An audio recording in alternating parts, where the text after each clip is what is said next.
Hello guys, इस lecture में हम लोग स्टार्ट करते हैं जो हाफ वेव और फुल वेव रेक्टिफायर सर्किट का उसका कंपैरिजन चार्ट। और उस कंपैरिजन चार्ट से सबसे पहले हम जो इंपॉर्टेंट चीजें हैं उनको समझेंगे, देन एडवांटेज और जो डिसएडवांटेज है हाफ वेव और फुल वेव रेक्टिफायर सर्किट में उसको भी हम वहीं से समझेंगे, जिससे कि हमारे पास एक अच्छा आइडिया हो जाए हाफ वेव और फुल वेव रेक्टिफायर को समझने का इजी वे में। तो मैं स्टार्ट करता हूं comparison of half wave and full wave rectifier circuit. देखिएगा, अब अगर मैं बात करता हूं, सबसे पहले मैं जो है सीरियल नंबर ले रहा हूं पहला पॉइंट में। देन अगर मैं बात करूं पर्टिकुलर्स या आप कंटेंट की बात करते हैं पर्टिकुलर, ठीक है। आगे अगर मैं बात करता हूं, यहां पर मैं ले रहा हूं half wave rectifier, half wave rectifier, ठीक है। अब जो फुल वेव सर्किट है, फुल वेव रेक्टिफायर सर्किट जो है वो दो टाइप के हैं, सेंटर टाइप और wave, sorry full bridge type, ठीक है। सो ब्रिज टाइप, सो फुल, या मैं कह सकता हूं फुल वेव रेक्टिफायर सर्किट को हम लोग यहां पर लेते हैं full wave rectifier, full wave rectifier, ठीक है ना। ये जो है दो टाइप के होते हैं, अगर आपको याद हो, centre tap, centre tap, it is centre tap, ठीक है, centre tap type and bridge type, bridge type, ठीक है। तो ये तो रहा मेरा कंपैरिजन का बेस की किन चीजों को मैं कंपैरिजन करूंगा ना। ये रहा आपका सीरियल नंबर, देन किन बिहार पर मुझे कंपैरिजन करना है, हाफ वेव रेक्टिफायर सर्किट और फुल वेव रेक्टिफायर सर्किट में मैं दो चीजों को लूंगा, सेंटर टिप और ब्रिज, ठीक है। नाउ अब हम लोग स्टार्ट करते हैं अपना कंपैरिजन चार्ट। देखिएगा बेटा, आप लोग ना फर्स्ट पॉइंट में अगर मैं बात करता हूं, सिंपली पहले मैं फर्स्ट पॉइंट में डिस्कस ना करके सबसे पहले मैं डेफिनेशन की बात करता हूं। जो हाफ वेव रेक्टिफायर सर्किट है वो क्या करता है। अगर मैं हाफ वेव रेक्टिफायर सर्किट की बात करता हूं, ये रहा आपका हाफ वेव रेक्टिफायर सर्किट, जिसके इनपुट पर और आउटपुट पर किस तरीके की वेवफॉर्म आती है। तो अगर मैं बात करता हूं, इनपुट पे हम लोग क्या करते हैं कि एसी सप्लाई अप्लाई करते हैं, जिसकी एक वेवफॉर्म ये आती है, और आउटपुट पे मुझे क्या मिलता है, आउटपुट पे मुझे कुछ इस तरीके की वेवफॉर्म मिलती है। This is output from 0 to pi and it is 2 pi for whole cycle, ठीक है। एंड इनपुट की अगर मैं बात करता हूँ सोर्स वोल्टेज की, 0 से पाई एंड 2 पाई। क्लियर है यहां तक। नाउ अगर मैं हाफ वेव रेक्टिफायर सर्किट की डेफिनेशन की बात करता हूं तो क्या मिलेगा। And half wave rectifier circuit is a circuit which utilizes only one half of the input waveform, ठीक है। तो मैं डेफिनेशन देता हूं सबसे पहले। Half wave rectifier, half wave rectifier circuit is that which utilizes only positive half of input waveform, ठीक है। यहां तक डेफिनेशन में मेरे हिसाब से कोई दिक्कत नहीं होनी चाहिए ना। फुल वेव रेक्टिफायर सर्किट की बात करें तो that is common to both, ठीक है। तो फुल वेव रेक्टिफायर सर्किट की अगर हम लोग बात करते हैं, फुल वेव रेक्टिफायर सर्किट, ठीक है। यहां पर भी अगर मैं बात करता हूं फुल वेव रेक्टिफायर सर्किट में, ये दो तरीके का, सेंटर टाइप और ब्रिज टाइप, ठीक है। तो यहां पर जो हम इनपुट पे वेव फॉर्म देते हैं वो कुछ इस तरीके की है। This is input wave form 0 से पाई 2 pi, but at the output we are getting such waveform, here this is output 0 से pi and 2 pi, clear। तो जो फुल वेव रेक्टिफायर सर्किट है वो क्या करते हैं, full wave rectifier circuit is that which utilize both cycle of the input waveform, that is positive half as well as the negative half. तो definition देते हैं, full wave rectifier full wave rectifier circuit is that which utilizes both cycle both cycle of input waveform, ठीक है बेटा, clear है? So यहाँ पर meaning क्या है, सिंपली अगर मैं बात करता हूँ जो हाफ वेव रेक्टिफायर सर्किट में उसमें पॉजिटिव हाफ में आउटपुट आता है, बट जो फुल वेव रेक्टिफायर सर्किट है उसमें पॉजिटिव और निगेटिव हाफ में दोनों में आउटपुट आता है। ठीक है यहाँ तक? तो ये जस्ट बेसिक डेफिनेशन हुई हाफ वेव और फुल वेव की। Clear? Now I am comparing the half wave, full wave, and among that or in between that we are comparing the center tape and bridge type. ठीक है? तो पहला point मैं discuss करना चाहूंगा, number of diodes, number of diode used, कि हम half wave, full wave, full wave के अंदर सेंटर टेप और ब्रिज सर्किट में कितने तरीके के, कितने टाइप के डायोड यूज करते हैं। तो अगर आपको याद हो, यहाँ नंबर ऑफ जो डायोड है वो सिंगल है। ठीक है? तो we use only one diode in case of your half wave rectifier circuit, but in case of center tape circuit we use two diode, but in bridge type circuit we use four diode। ठीक है बेटा, यहां तक। Second point की बात करता हूं। Second point देखिए क्या होगा, ripple frequency, ripple frequency. Now ripple frequency को मैं पहले यहां समझा दूं। द रिपल फ्रीक्वेंसी और the output frequency is number of pulse times f in, where n is the number of pulse, number of pulses। ठीक है? तो आउटपुट में कितनी पल्स है। नाउ अगर आप यहां से देखें, how many pulses in the output, only one. so in case of half wave rectifier circuit, f naught is simply f। now example की बात करता हूं, सपोज आपकी इनपुट साइकिल की जो फ्रीक्वेंसी है वो 50 हर्ट्ज है, then in case of half wave rectifier circuit it is also 50 hertz. ठीक है बेटा? बट एग्जांपल के तौर पे है, अगर एग्जांपल में हमने f इनको कितना लिया है, 50 हर्ट्ज लिया है तब। ठीक है? अगर मैं फुल वेव में सेंटर टेप और ब्रिज टाइप दोनों की बात करता हूं, then number of pulses at the output is what, 2। So it is 2f, 2f। यहां भी कितना होगा, f naught equals to 2 times of f। ठीक है ना बेटा? अब अगर मैं 50 हर्ट्ज को लेता हूं, 50 हर्ट्ज को लेता हूं, then in both of the cases center tap और bridge type the ripple frequency is 2 into 50, that is what, 100 hertz। this is your example also। Clear है यहाँ तक? कोई दिक्कत नहीं होनी चाहिए। तो डेफिनेशन क्लियर हो गया, number of diodes and output और द रिपल फ्रीक्वेंसी क्लियर हो गया। थर्ड पॉइंट में मैं डिस्कस करना चाहूंगा आपके साथ average value of voltage, average value of voltage, average value of voltage. Now in case of half wave rectifier circuit, अगर आपने डेरिवेशन को ध्यान से देखा हो, V average equals to Vm upon pi. ठीक है? But in case of both centre tap and bridge type circuit, the V average equals to 2 Vm by pi, and similarly for V average equals to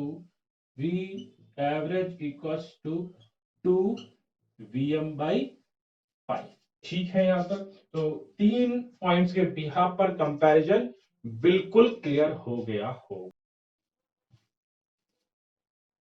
ना fourth point को समझते हैं हम लोग। Fourth point जो है मैं लेता हूं आपका, it is average value of current, average value of current. ठीक है?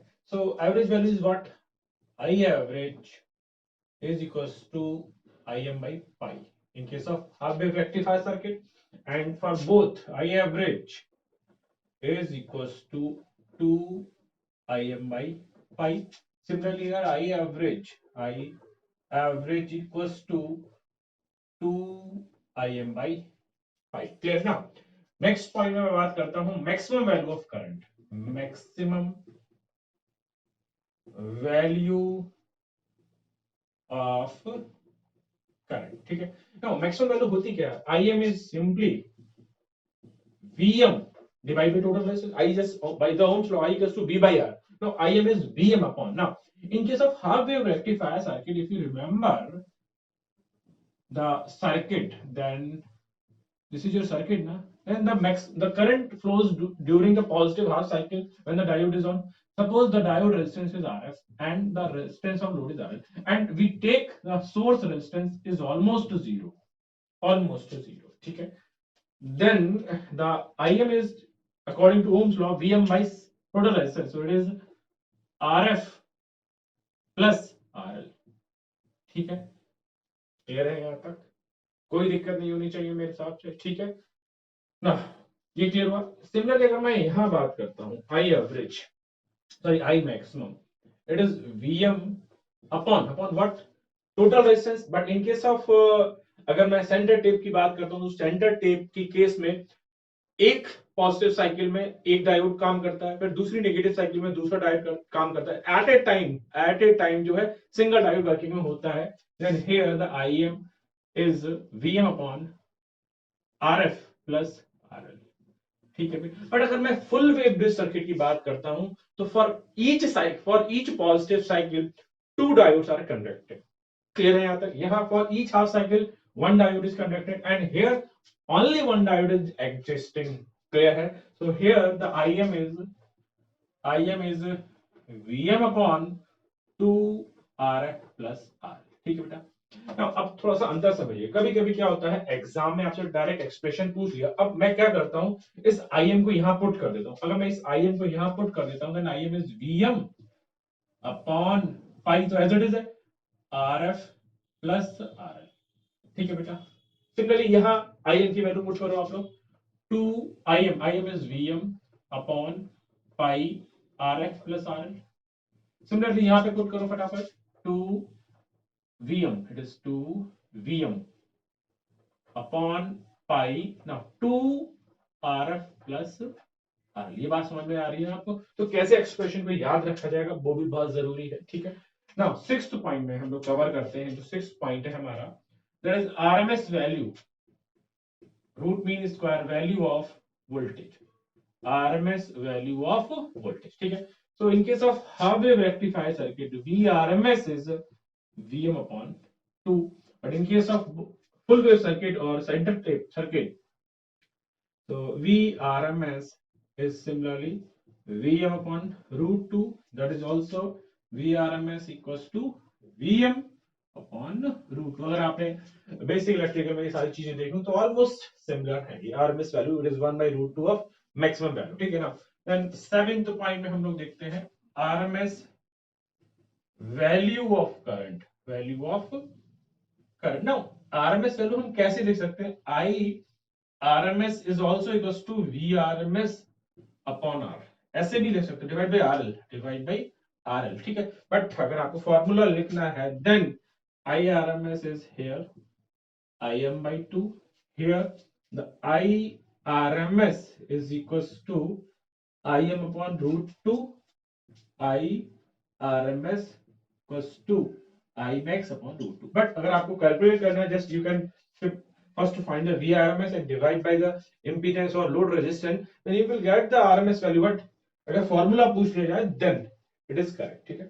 now 8th पॉइंट की बात करता हूं। अगर मैं 8th पॉइंट में बात करता हूं तो यहां पर जो हमारा फॉर्म फैक्टर है, फॉर्म फैक्टर की सभी को डेफिनेशन पता है क्या होती है। Form factor is defined as the ratio of RMS value to the DC और एवरेज वैल्यू। सिंपल डेफिनेशन है। So it is what, RMS value to the average value, ठीक है बेटा, आइदर ऑफ द करंट और the voltage, ठीक है। तो अगर मैं यहां बात करता हूं form factor, so VRMS is what, this value Vm upon 2, then average value अगर आपको याद हो, it is Vm by 5, so it is 5 by 2, that is 1.57। but in case of full wave rectified circuit, either of center tape or bridge type, the RMS and average are same, so the form factor is 1.11। here also the form factor is 1.11। Clear है यहाँ तक? सो इतना जो 7th point है यहाँ तक आपको बहुत अच्छे से समझ में आ गया होगा। Average value of current, maximum value of current, RMS value of current end voltage and form factor, ठीक है यहाँ तक। अब अगर मैं 9th 10th और फर्दर पॉइंट्स की बात करता हूँ, अगर मैं बात करता हूँ फॉर्म फैक्टर से जो रिलेटेड चीज है वो क्या है, आपका रिपिल है। रिपिल के बाद जो है आपका पीक फैक्टर है, पीक फैक्टर के बाद है पीक इनवर्स वोल्टेज है, वोल्टेज रेगुलेशन है, ट्रांसफार्मर यूटिलाइजेशन फैक्टर है, एफिशिएंसी है, बहुत सारे ऐसे पॉइंट है जो हमें अभी कवर करने हैं, तो हम जो रेस्ट पॉइंट है वो कवर करते हैं। अब तो 9th पॉइंट स्टार्ट करता हूं मैं अब आपके सामने। 9th point, now 9th point में हम लोग बात करते हैं रिपल फैक्टर की। Ripple factor, now ripple factor क्या है, या सबसे पहले मैं बात करता हूँ रिपल्स क्या है। Ripple is the presence of AC in the DC output. ठीक है, जो हम एसी से डीसी कन्वर्जन कर रहे हैं, तो जब एसी से डीसी कन्वर्जन करते समय हमें 100% डीसी आउटपुट नहीं मिलता, उसमें कुछ परसेंटेज एसी की रह जाती है, उस चीज को हम बोलते हैं रिपल्स। ठीक है, अगर रिपल फैक्टर के अगर मैं फॉर्मूले की बात करता हूं, ripple factor is equals to form factor का square -1। This is the formula related to what, ripple factor. Now अगर मैं बात करता हूं यहां जो फॉर्म फैक्टर की वैल्यू थी वो कितनी थी, अगर मैं बात करता हूं 1.57। यहां अगर मैं बात करता हूं तो फॉर्म फैक्टर की वैल्यू थी 1.11, और यहां अगर मैं फॉर्म फैक्टर की बात करता हूं तो यहां भी थी 1.1। ठीक है, यहाँ पे सो अगर यहाँ पर अगर ये वैल्यू रखी जाती है, then it comes out the ripple factor is 1.21। ठीक है, and in percentage it is 121%। ठीक है, huge amount of AC is present in case of half wave rectifier circuit at the output। ठीक है, अगर मैं अब बात करता हूं फुल वेव में, सेंटर टेप और ब्रिज टाइप में, then ripple factor is equals to 0.482। 0.482 same value, ripple factor is 0.482। तो अगर हम बात करते हैं एडवांटेज और डिसएडवांटेज, तो इन्हीं यहाँ पर जो हमारा एडवांटेज बनेगा कि यहाँ रिपल्स बहुत ज्यादा है, तो ये इसका ड्रॉबैक है, यहाँ रिपल्स कम है, देन इट इज एडवांटेजियस। ठीक है, यहाँ तक। आगे अगर मैं बात करता हूँ 10th पॉइंट की, तो हमारे पास जो है वो है peak factor. Peak factor and it is also called crest factor. Now crest factor और KP is defined as a maximum RMS value, so it is defined as the maximum value to RMS value। ठीक है, सो अगर मैं maximum value और RMS value देखूं, चाहे voltage की या करंट की, देन यहां पर अगर जो केपी है वो कितना आएगा, मैक्सिमम कितना है, सॉरी मैक्सिमम कितना है, वीएम ही है, और आरएमएस कितना था इसका, VM upon 2, so it is 2। But यहां पर अगर मैं बात करता हूं in other cases, Kp equals to maximum value थी maximum, और RMS वैल्यू थी Vm upon √2, so it is √2, and √2 is 1.414। Here also the Kp is √2 or 1.414। ठीक है, यहाँ तक तो मेरे हिसाब से 10 पॉइंट तक कोई दिक्कत नहीं होनी चाहिए अभी तक। 11 पॉइंट की अगर मैं बात करता हूँ, 11 पॉइंट, ठीक है, यहाँ तक। So peak inverse voltage, peak inverse voltage, सबसे पहले तो मैं इसको डिफाइन करता हूं। पीक इनवर्स वोल्टेज क्या है? Peak inverse voltage is the voltage across the diode when diode is reverse bias. Clear है? तो जब हमारा डायोड रिवर्स बायस होता है, तो डायोड के पास कितना वोल्टेज होता है और उसकी कैपेसिटी कितनी होती है, that is express in terms of peak inverse voltage. तो मैं यहां बात करता हूं B of P I B. Now अगर हम हाफ वेव रेक्टिफायर सर्किट की बात करते हैं, तो जो पीक इनवर्स वोल्टेज है वो कितना है, Vm है। यहां कितना है, 2Vm है, 2Vm, और यहां कितना है, Vm। ठीक है, तो पहला क्वेश्चन तो ये है, अगर मैं ब्रिज रेक्टिफायर सर्किट की बात करता हूं, the peak inverse voltage of bridge rectifier circuit is half of centre tap rectifier circuit. Clear है? अब यहां पे क्वेश्चन और बनता है, जब हम लोग पढ़ लेंगे ripples. Now B peak inverse voltage of half wave rectifier circuit with capacitor की अगर मैं बात करता हूं, तब ये वैल्यू जो हो जाएगी वो कितनी हो जाएगी, 2Vm। इस चीज को मैं आपको बताऊंगा जब मैं रिपल्स पढ़ाऊंगा आपके सर्किट, हाँ, जो रेक्टिफायर सर्किट है इसमें। ठीक है, यहां तक तो ये एक एडवांटेज है हमारा फुल वेव रेक्टिफायर सर्किट का, और जो सेंटर टेप है उसका ये ड्रॉबैक बनता है कि यहाँ जो पीक इनवर्स वोल्टेज है वो 2 टाइम्स ऑफ मैक्सिमम वैल्यू है, यहाँ सिर्फ मैक्सिमम वैल्यू है, और कभी कभी क्वेश्चन भी ऐसा बन जाएगा। ठीक है, यहाँ तक। आगे अगर बात करते हैं हम लोग 12th पॉइंट की, 12th पॉइंट की अगर मैं बात करता हूं, तो हम यहां पर बात करते हैं rectification efficiency.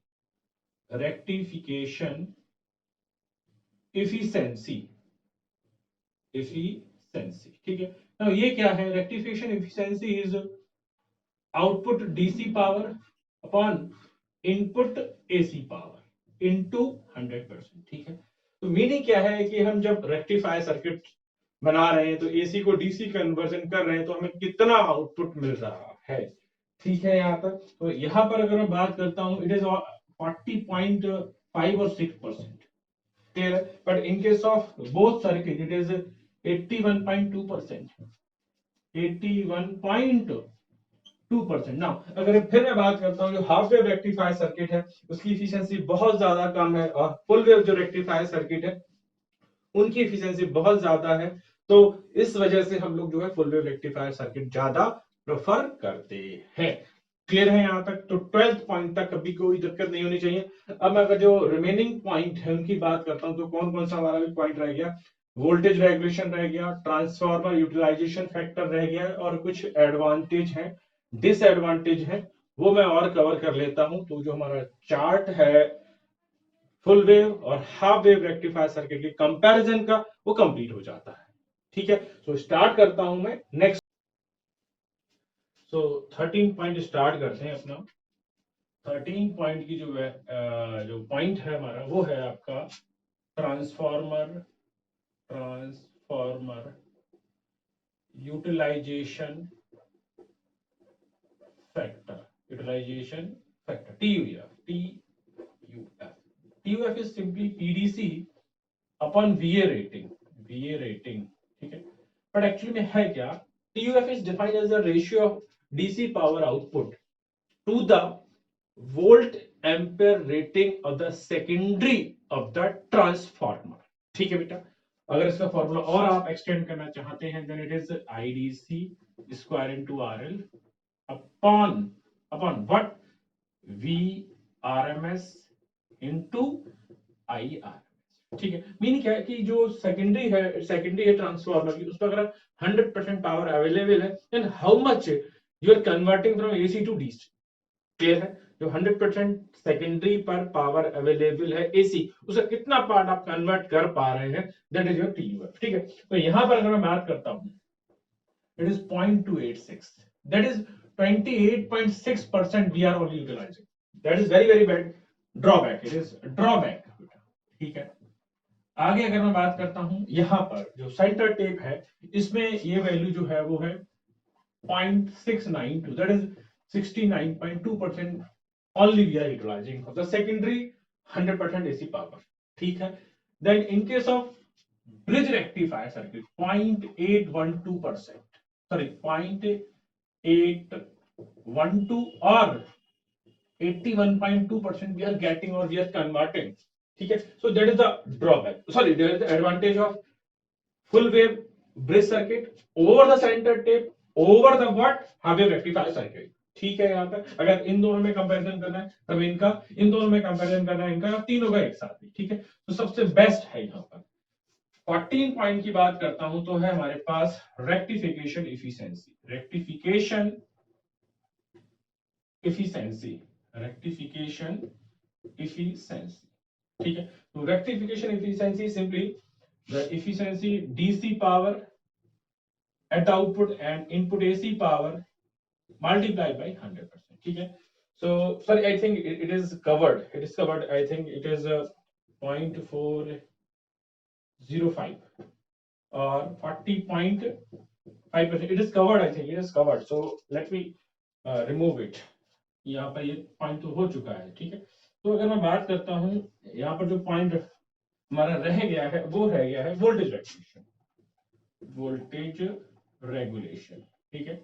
So voltage regulation की अगर मैं डेफिनेशन की बात करता हूं तो क्या है, सबसे पहले डेफिनेशन की बात करते हैं। Voltage regulation is the arithmetic difference of no load DC voltage minus full load DC voltage and expressed in terms of full load DC voltage, ठीक है। और इसकी जो आइडियल वैल्यू है, आइडियल वैल्यू कितनी होनी चाहिए, ideal voltage regulation should be 0, it is सबसे बेटर यही वैल्यू होती है, ठीक है।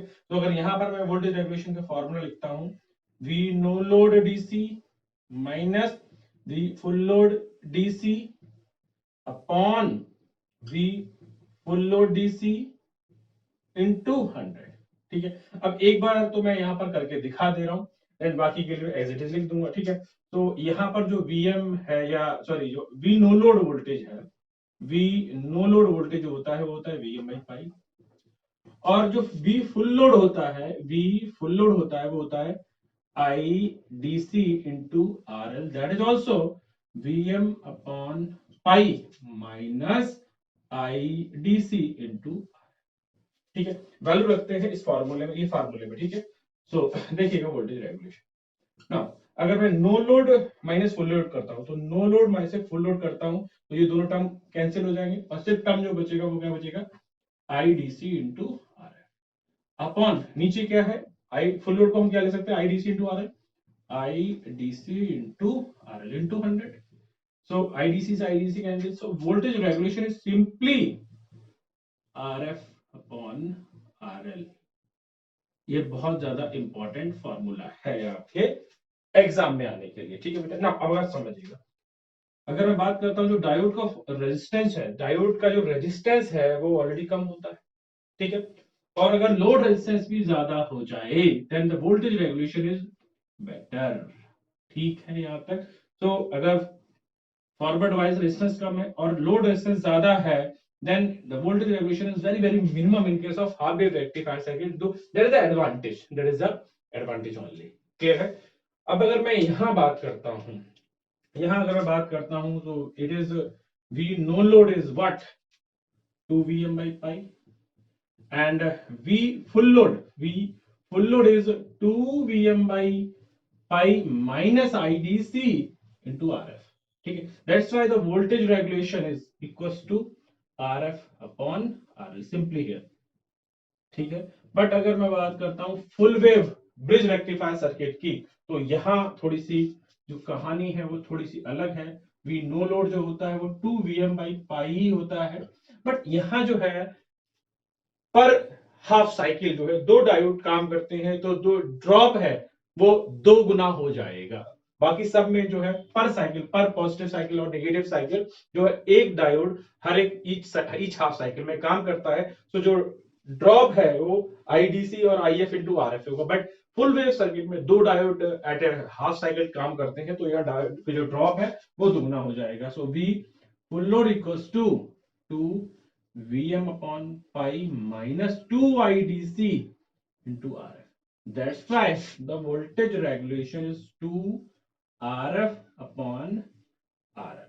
ठीक है बेटा, तो अगर यहां से मैं बात करता हूं तो यहाँ जो है वोल्टेज रेगुलेशन ज्यादा होगा as compare to all these two. ठीक है, सो यहाँ वोल्टेज रेगुलेशन खराब होता है as compare to the center tap और as compare to what half wave rectifier. ठीक है, तो यहां तक जो डेफिनेशन वाले पॉइंट है या फार्मूला बेस्ड पॉइंट है वो सारे मैंने डिस्कस कर लिए हैं। अब जो लास्ट पॉइंट है, मैं ड्रॉबैक और जो एडवांटेज है half wave rectifier circuit, centre tap और ब्रिज रेक्टिफायर सर्किट को और कवर कर लेता हूं। तो जब भी आप एग्जाम में जाएंगे इस चार्ट को उठाएंगे, एक बार देख लेंगे, सो 100% आपके क्वेश्चन क्या हो जाएंगे, बन जाएंगे। तो मैं एडवांटेज और डिसएडवांटेज को कवर कर लेता हूं। सो ड्रॉबैक और एडवांटेज समझते हैं। अगर मैं हाफ वेव रेक्टिफायर सर्किट की बात करता हूं तो यहाँ रिपल्स जो है बहुत ज्यादा हाई होती है, 121%, और जो इफिशिएंसी है बहुत लो है 40.6%, और जो transformer utilisation factor it is also low. Clear है। एंड जो एक ही हाफ साइकिल है, ओनली पॉजिटिव हाफ साइकिल के लिए आपको आउटपुट मिलता है, but during the negative half cycle there is no output. अगर आप वेव फॉर्म भी देख पाते हैं तो for this cycle, for the input positive cycle there is output, but for the next negative half cycle there is no output। This is the output waveform of the half wave rectifier circuit। Now better voltage regulation, voltage regulation क्यों better है, क्योंकि voltage regulation just equals to RF upon RL into 100%। ठीक है, अगर मैं centre touch की बात करूं तो यहाँ ड्रॉबैक क्या है, large peak inverse voltage, peak inverse voltage जो है 2 times of VM है, एंड ओनली नेक्स्ट जो drawback, only half of the secondary winding turns are utilised for during each half cycle. That means अगर एक diode जब हम काम करता है तब उस समय जो सेकेंडरी पार्ट है, अगर मैं यहाँ थोड़ा समझाने की कोशिश करता हूँ, यहाँ पर मेरा जो सेंटर टेप ट्रांसफार्मर लगा हुआ है और यहाँ पर एक कनेक्शन होता था, अगर आपको याद हो इस तरीके से, ये आपका लोड रेजिस्टेंस लगा होता था। Then we have the second diode, ठीक है। तो अगर मैं पॉजिटिव हाफ की बात करता हूं, then only this amount of turns are utilised and this is not utilised for the positive half cycle. Negative half cycle के लिए ये टर्न्स यूटिलाइज होते थे, बट ये वाले टर्न्स यूटिलाइज नहीं होते थे। That's the meaning of this thing, ठीक है। नेक्स्ट है low TUF as compare to the bridge rectifier circuit, जो कि कितना होता था, अगर आपको याद हो, 0.692, ठीक है। एडवांटेज की बात करता हूं, रिपल फैक्टर जो है बहुत अच्छा है, 0.81 या 80, सॉरी लो रिपल्स हैं यहाँ पर as compare to the half wave rectifier circuit. Efficiency भी बढ़िया है, वोल्टेज रेगुलेशन भी बहुत अच्छा है, दोनों से अच्छा है अगर मैं बात करता हूं, ठीक है यहाँ तक। अब मैं ब्रिज रेक्टिफायर सर्किट की बात करता हूँ। यहाँ पहला ड्रॉबैक जो है, हम 4 डायोड यूज करते हैं for each half cycle, we have 2 diodes, ठीक है। then more drop with respect to half wave rectifier circuit and center tape circuit. Now हर एक पॉजिटिव हाफ में जो 2 डायोड है वो कंडक्ट करते हैं, then overall drop is 2IF into RF, ठीक है। इस वजह से यहाँ पर ड्रॉप ज्यादा है, और ड्रॉप ज्यादा होगा तो जो उसका वोल्टेज रेगुलेशन है वो क्या होगा, खराब होगा, that is poor voltage regulation, ठीक है बेटा। यहाँ तक आगे अगर मैं बात करता हूं एडवांटेज की, यहाँ एडवांटेज बहुत सारे, इसी वजह से ये सबसे ज्यादा यूज होता है। No center tape transformer is required, then it is suitable for the large voltage application because low PIV, the low peak inverse voltage. Next है high TUF, that is 81.2%, high efficiency, low ripple factor. Clear है यहाँ तक? तो इतने सारे advantage होने की वजह से अब मैं बात करता हूं, अगर हम ब्रिज रेक्टिफायर सर्किट है वो क्यों यूज करते हैं। तो जो डायोड की कॉस्ट है that are ignored with respect to the efficiency, ripple factor, TUF and other things. तो ये जो डायोड्स इतने महंगे नहीं आते हैं, उनकी जो कॉस्ट है वो मिनिमाइज हो जाती है अगर हमें इतने सारे फायदे मिलते हैं। That's why we are using what type of circuit? Bridge type full wave rectifier circuit, ठीक है। यहां तक तो आपका कंपैरिजन चार्ज जो है कंप्लीट हो गया है, जितने भी थ्योरेटिकल पॉइंट थे, और मैं बात करता हूँ फॉर्मूला बेस्ड पॉइंट थे, और जो थ्योरेटिकल पॉइंट था ड्रॉबैक और एडवांटेज का, वो भी मैंने कवर कर लिया है। अब हम अपने नेक्स्ट लेक्चर की तरफ बढ़ते हैं, जो कि इसके न्यूमेरिकल का होगा।